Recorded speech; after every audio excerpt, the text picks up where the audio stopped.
Hello बच्चों, आज फिर आपका स्वागत है मेरे सेशन में, मेरे क्लासेस में, जिसे हम बोलेंगे राहुल ऊर्जा क्लासेस। बच्चों, आज का सेशन बहुत इंटरेस्टिंग होने वाला है। आज के सेशन में आप बहुत सारी चीज़ें समझेंगे। हम सब कॉम्पिटिटिव एग्जाम अटेम्प्ट करते हैं, सीबीएसई के एग्जाम अटेम्प्ट करते हैं, सीए के एग्जाम अटेम्प्ट करते हैं, पर कोई हमें ये नहीं समझाता। टेक्निकल एस्पेक्ट तो सब बताते हैं। सपोज करो आपको अकाउंट्स का पेपर देना है 12th क्लास का, तो कोई आपसे पूछेगा कि भैया आप अकाउंट्स की तैयारी कैसे करोगे, तो आपको बोला जाएगा कि टीएस ग्रेवाल के सॉल्व करें, टीएस ग्रेवाल के अनसॉल्व करें, डीके गोयल के सॉल्व कर ले, डीके गोयल का अनसॉल्व कर ले, स्कैनर कर ले। इससे बाहर आपका पेपर नहीं आएगा। अब टेक्निकल एस्पेक्ट तो आप पक्का कर लोगे, पर मेंटल एस्पेक्ट, माइंड एस्पेक्ट वो कोई तैयार नहीं कराता। एंड अफसोस इस बात का है कि हमारे स्कूल में हर कोई ये तो सिखाता है कि पेपर में क्या क्या आएगा, पर पेपर करना कैसे है, पेपर में जो फीलिंग्स से एक आदमी गुजरता है, वो फीलिंग्स के बारे में कोई नहीं बताता। बच्चों, आज की क्लास के कुछ इंपॉर्टेंट पॉइंट्स हैं जो आप जरा ध्यान से सुनेगा। आज जो भी मैं बोल रहा हूँ वो सिर्फ आपको 12th क्लास में काम नहीं आने वाला, वो आपको सारी जिंदगी काम आने वाला है। आप कोई भी कॉम्पिटेटिव एग्जाम दें, कहीं भी सीए का एग्जाम दें, सीएस का एग्जाम दें, आप एमबीए का, कैट का, मैट का, तो ये वीडियो सिर्फ स्पेसिफिकली 12th क्लास के लिए नहीं है। ये हर उस बच्चे के लिए जिन्होंने आगे फ्यूचर में एग्जाम देने हैं, क्योंकि इसमें सिर्फ आपको ये आज, क्योंकि जो ये वीडियो है वो स्पेसिफिकली 12th क्लास के अकाउंट्स के लिए बन रहा है कि जो 31 मार्च को सीबीएसई का अकाउंटेंसी के पेपर को कंडक्ट किया जाएगा, ये उसके बारे में। पर ये वीडियो आगे बहुत जाएगी, क्योंकि इसमें आपको सबसे ज्यादा जो फोकस किया जाएगा वो मेंटल प्रिपरेशन पे किया जाएगा। एक्चुअली मैं अगर आपको सीधी सी बात बताऊं तो जनरली जो आपकी प्रिपरेशन होती है ना बच्चों, वो सिर्फ टेक्निकल नहीं होती है, वो आपकी मेंटल प्रिपरेशन भी होती है। और आपने बात सुनी होगी, स्कूल में जब बच्चे पेपर देते हैं जनरली तो हमेशा कहते हैं मैं पढ़ के बहुत गया था, मेरा कुछ छूट गया। अब जब होशियार बच्चा बोलता है मेरा छूट गया, तो नालायक तो वैसे ही बोल देगा मेरा तो छूट ही गया। अब दोनों का छूट गया, दोनों ने, एक ने बेइंतहा पूरा साल मेहनत करी, एक ने बिल्कुल मेहनत नहीं करी, लास्ट में बोला जाएगा पेपर लेंदी है, दोनों का छूट गया। बट असल में बहुत बड़ा डिफरेंस होता है दोनों की मेहनत में। बट हमारा सिस्टम इस तरीके से बना है कि वो 3 घंटे में हमने क्या किया है वो बहुत मैटर करता है। ठीक है, तो आप सबसे पहले इस बात को समझिए कि मेंटल प्रिपरेशन में क्या क्या चीजें हैं। टेक्निकल प्रिपरेशन तो बेसिकली आपकी एक सिंपल है कि आप जैसे सपोज करो कि अगर आपको अकाउंट्स का एग्जाम देना है तो बड़ा सिंपल है कि अकाउंट्स का एग्जाम देने के लिए आपको क्या करना है।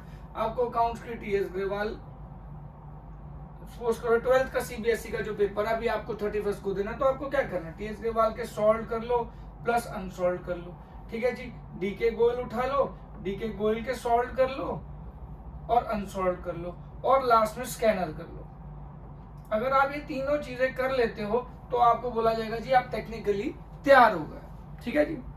अब प्रॉब्लम क्या है, असली गेम क्या है। देखो बच्चों, हमारा इतना कोर्स होता है, ठीक है जी, जब हम उसे रिवाइज करते हैं तो वो इतना हो जाता है, जो पेपर आता है वो इतना आता है, और जो हम लिख के आते हैं वो इतना होता है। ये कितना पढ़ा है किसी को कोई मैटर नहीं है, ये 3 घंटे में आपने क्या लिखा है वो मैटर करता है। हमारा एजुकेशन सिस्टम ऐसा है, हमारा जो बेसिकली जज करने का तरीका है वो इस 3 घंटे के ऊपर ही आपको जज किया जाएगा कि ये 3 घंटे आपको बताएंगे कि आप पढ़ाई में कितने आगे हैं, सक्सेसफुल हो सकते हैं, चाहे आपको नॉलेज ज्यादा हो, चाहे आपने पढ़ा हो। एक बच्चा है जो कम पढ़ के गया, वही पेपर में आ गया इतने वाले पोर्शन में, उसने उतार दिया। एक बच्चा पूरा साल पढ़ के गया इतना, ऑब्वियसली जो ज्यादा पढ़ के जाएगा उसे कंफ्यूजन भी ज्यादा होगी। अब जब कंफ्यूजन होगी तो मिस्टेक की प्रोबेबिलिटी भी ज्यादा हो जाएगी। बट अफसोस, एक जो कम बच्चा पढ़ के जाता है उसके 85-90 आ जाएंगे, और जो पूरे साल पढ़ के गया बेचारा कंफ्यूज होके 100 लाने के बजाय 95 ले आएगा। तो वो कहेगा जी, जो बच्चा कम, जिसने कम मेहनत की, वो क्या बोलेगा कि यार देखो मैंने तो ना पूरे साल ऐश करी और मैंने 90 नंबर स्कोर कर लिए, इस बच्चे ने पूरे साल पढ़े, इसके 95 आए। मैंने 5 नंबर की अपॉर्चुनिटी कॉस्ट देखो कि पूरा टाइम मैंने ऐश करी और इसने तो कुछ नहीं किया। पर असल में नॉलेज बहुत ज्यादा जरूरी है। Marks are by product of knowledge, but at times ऐसा होता है कि बच्चों के मार्क्स नहीं आते ज्यादा मेहनत करने के बावजूद, पर इसका मतलब ये नहीं है कि उनको उनकी सक्सेस को हम देख नहीं सकते। हाँ, मार्क्स के पॉइंट ऑफ व्यू से हम सक्सेस जरूर नहीं देख सकते, पर लॉन्ग रन में जरूर जिसने ये पूरा पढ़ा होगा कोर्स वो जरूर आगे जाएगा। ये टेस्ट होता है जो भगवान कभी ले लेता है आपसे, बट आई एम 100% श्योर ये यहाँ तक जरूरी नहीं कि आपके 100 आ जाएं। ये एक सच में बात है कि जरूरी नहीं कि अगर आपके 100 आ गए तो आपका करियर बन गया, आप सक्सेसफुल हो गए, आप करोड़पति बन गए। और ये भी जरूरी नहीं है कि आपके 40 आ गए तो आपका आप करोड़पति तो छोड़ो, आप बस लाइफ में फेलियर हो, आप खत्म हो चुके हो। ऐसा कुछ नहीं है। मार्क्स से जज करना is not a solution, but system ऐसा बना है, हमारे पेरेंट्स भी चाहते हैं, हम भी चाहते हैं कि हमारे मार्क्स आए। वही बात है, जिस चीज के पीछे आप ज्यादा भागते हो वो चीज आपसे दूर भागती है। इसलिए यहाँ पे मेंटल प्रिपरेशन का बहुत बड़ा योगदान है। मैंने बहुत ज्यादा बच्चों को मेहनत करते देखा है, और जितने मेहनती बच्चे होते हैं वो जनरली डिसअपॉइंटेड होते हैं। जितने कम मेहनत करने वाले बच्चे होते हैं वो हमेशा खुश रहते हैं, क्योंकि उन्हें लगता है उनकी कम मेहनत में उनके पेपर में वो आ गया, उन्होंने वो कर लिया, तो उन्होंने इतने कम मेहनत में इतना स्कोर कर लिया। बट जिसने एक्चुअली मेहनत की होती है, पूरा कोर्स कंटेंट पूरा पढ़ा होता है, उसको कंफ्यूजन भी ज्यादा होती है। उसको बस एक यहाँ पे एक चीज का जन्म होता है।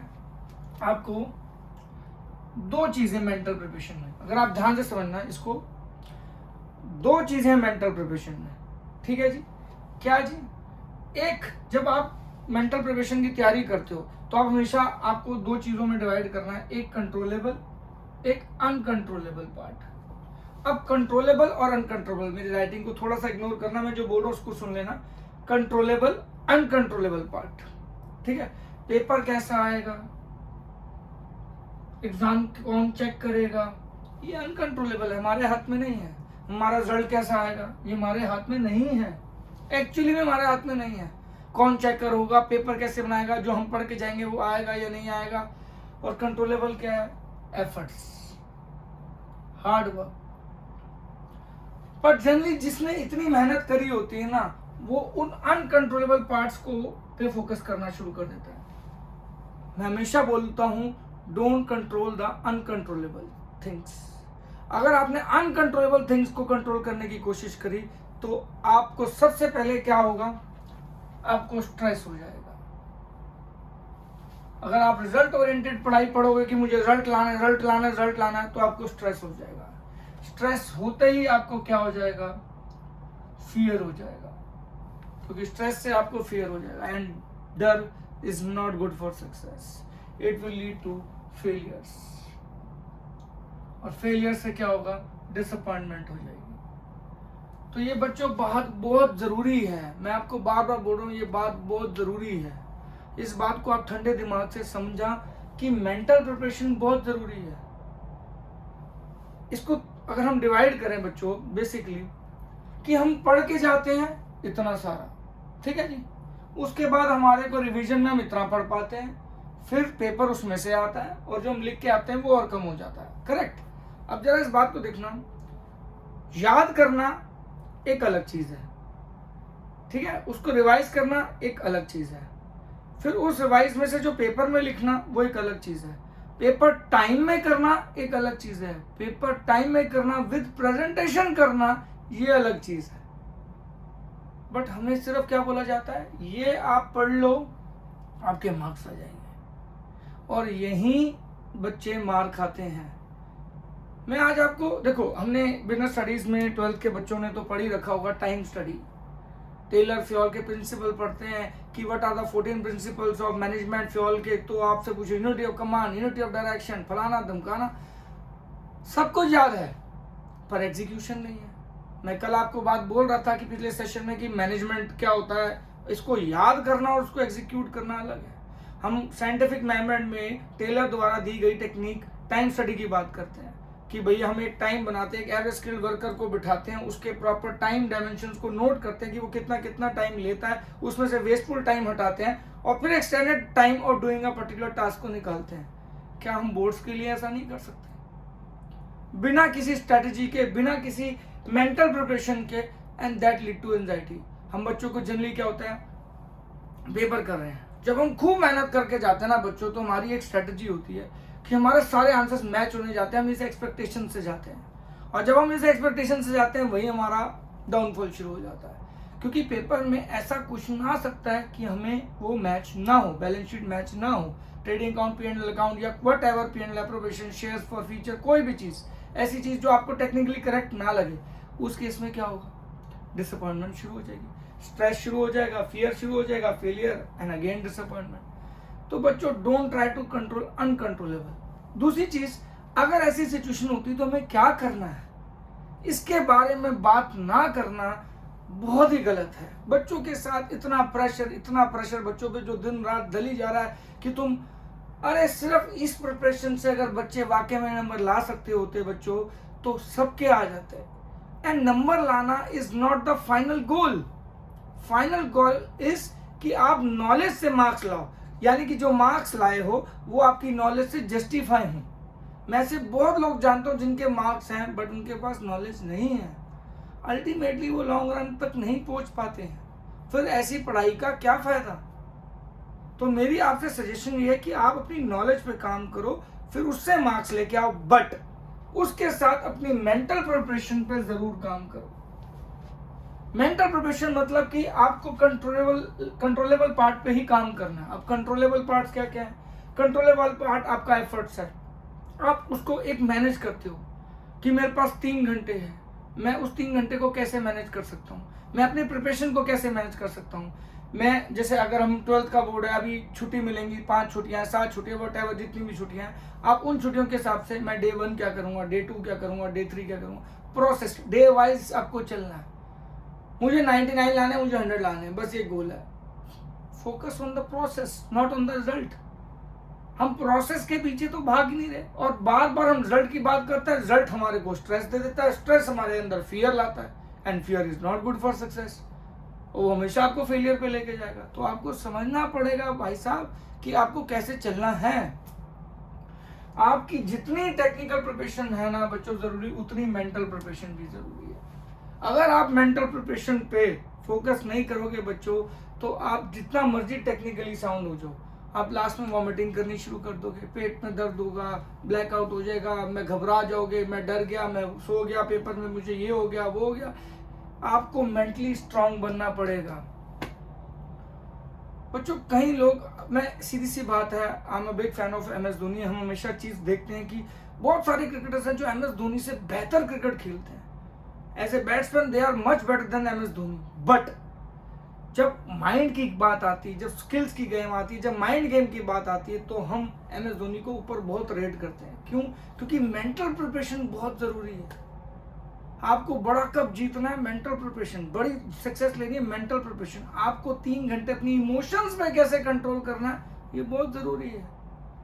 आप जितना मर्जी पढ़ लीजिए, ये बहुत जरूरी है, बट उससे ज्यादा ही ये जरूरी है। और बहुत लोग, मैं आपको सच बताऊं तो जो लोग कम मेहनत करते हैं वो मेंटली स्ट्रेस नहीं लेते इतना, क्योंकि उनको एक्सपेक्टेशन ही नहीं होती रिजल्ट से।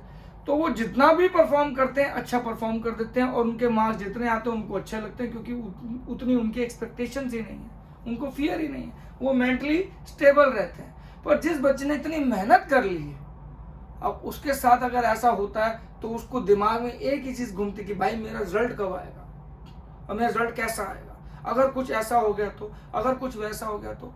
If you are focusing on the result, आप कभी अपना गोल अचीव नहीं कर पाओगे।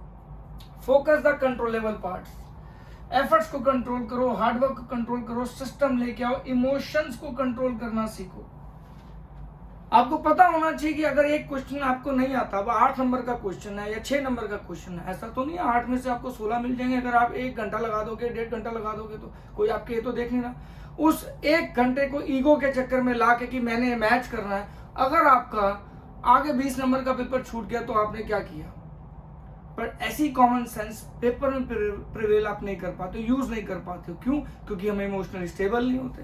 That is why mental preparation is very important. Technical preparation बहुत जरूरी है, बट मेंटली साउंड होना, मेंटली अपने आप को तैयार करना एक पेपर के लिए। और अफसोस कि ऐसा पीरियड स्कूल में नहीं है जो आपको हर चीज, हर एक सर्कमस्टांस में मेंटली प्रिपेयर करना सिखाए। हम आजकल मैक्सिमम जगह यहां से वीक हैं। हम बहुत बच्चे हार्डवर्क करते हैं। मैं आप सबसे बोलता हूं कि भाई आप देखो आपके आसपास इतने लोग मेहनत कर रहे हैं, इतने लोग मेहनत कर रहे हैं, बट वो मेंटली वीक हो जाते हैं। तो अगर आप लाइफ में एक्चुअली सक्सेस चाहते हो, अपनी मेंटल प्रिपरेशन पे बहुत जोर दीजिए, बहुत ज्यादा जोर दीजिए।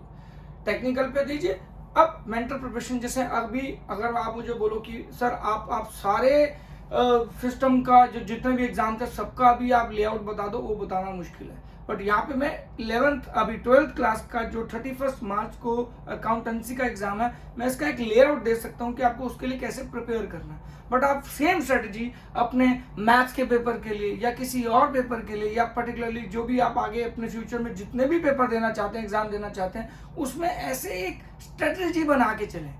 टेक्निकल प्रिपरेशन इस साल मैं जरूर क्लासेस लूंगा, कुछ टॉपिक्स ऐसे इस क्लास में मैं सिर्फ आपको स्ट्रेटजी नहीं देने वाला हूँ, कुछ टॉपिक्स को टेक्निकल पढ़ाऊंगा और इस तरीके से पढ़ाऊंगा कि वो आपको इजी लगे, क्योंकि वो मैं आपकी डेली लाइफ से जोड़ दूंगा, तो वो आपको पढ़ने में आसानी होगी। But mental preparation is very important. हम कोई भी बड़ा मैच देखते हैं या कोई भी बड़ी सक्सेस देखते हैं, वहां पे मेंटल प्रिपरेशन का बहुत बड़ा योगदान होता है। तो अब इसी को क्लास को मैं आगे करते हुए आपसे यहाँ पे बात करूंगा। बच्चों, सवाल क्या है कि आपको अब यहाँ पे टाइम स्टडी यूज करने का है।